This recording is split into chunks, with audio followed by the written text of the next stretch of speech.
जय जगन्नाथ। आमर भारतीय संस्कृति रे होमर गोटे भूमिका बहुत गुरुत्वपूर्ण रही अछि। प्रत्येक घरे सनातन धर्मी हिंदू समाज घरे होम निश्चित रूपे अनुष्ठित होता है।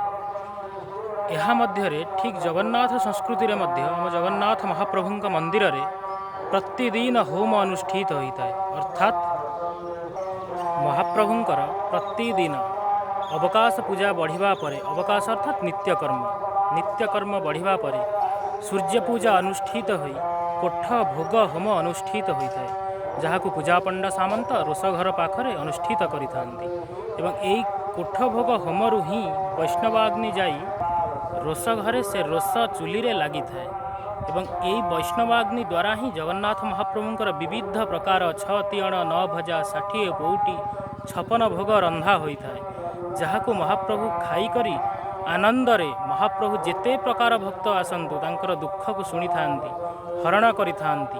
एणु होम एक पवित्र जिनस जहाँकि प्रत्येक सनातनीय घरे अनुष्ठित होता है एवं सनातन धर्म रे यह एक गुरुत्वपूर्ण भूमिका लाभ करिता है। जय जगन्नाथ।